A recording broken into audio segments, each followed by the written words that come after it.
We live in a universe that is alive with stars. Our own galaxy, the Milky Way, has 400 billion stars or suns. There are at least 100 billion solar systems just in the Milky Way. And there are billions of galaxies like ours. The Earth is like a tiny grain of sand on a huge celestial beach, and this isn't the only beach. Why would there only be life on Earth? MC Castepol presents. Hola amigos, soy Sixto Paz. Hi my friends, I'm Sixto Paz Wells. I was born December 12, 1955 in Lima, Peru. My father used to research UFOs before I was born, so I was raised in an environment where the subject was common. In fact, my father used to teach my brothers and me, when we were boys, to think that it would be impossible that there would be life only on Earth. He said it would be very strange indeed if there were no life beyond this planet. My father, with some friends from the Air Force, created an institute for the study of UFOs.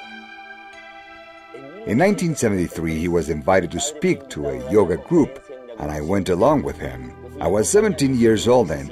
While I was there, I met a group of people who were very much into spiritual subjects, although not in a religious way. I liked so much what they had to say that I spent some time with them practicing breathing, relaxation, concentration, and the meditation of Hatha Yoga and Mantra Yoga.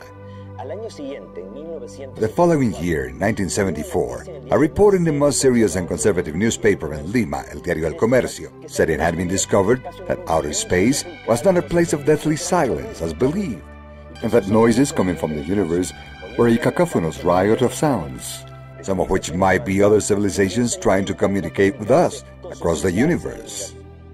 This interesting report made my father invite Dr. Victor Yáñez from the police hospital in Lima, who held a high degree in masonry and was a member of the Theosophic Society, to lecture on telepathy, or transmission of thoughts across long distances.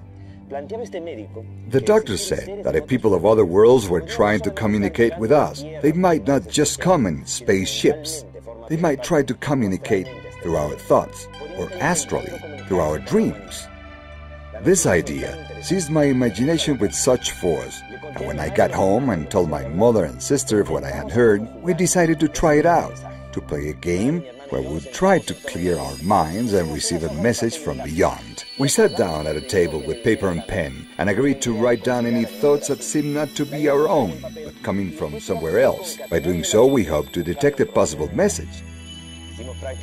We started to practice some meditation, and about 15 minutes later I felt an irresistible urge to write something down, and an anxiety that forced my eyes open. I was not in any trance state whatsoever, I was fully conscious.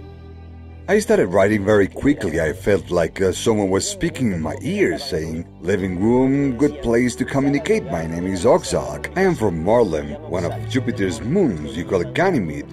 We will communicate with you and soon you will see us." I thought this wasn't real, of course. It had to be a product of my imagination. But then my mother and my sister told me that they had received the same message, but they chose not to write it down. I had written it down as I was mentally receiving it.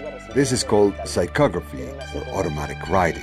Next day, with some friends, we repeated the experiment. This time, though, we asked for a signal. In the course of the experiment, we received instructions to go on February 7, 1974, to Chilca Desert, south of Lima. We arrived the day before to become acquainted with the environment. We didn't want to confuse a meteor, satellite, or airplane with the expected sighting.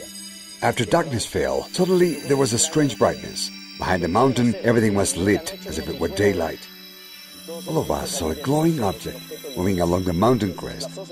When it stabilized on the right side of the horizon, the members of our group started asking each other, "Do you see it?" "Yeah, I see it too." "What is that light?"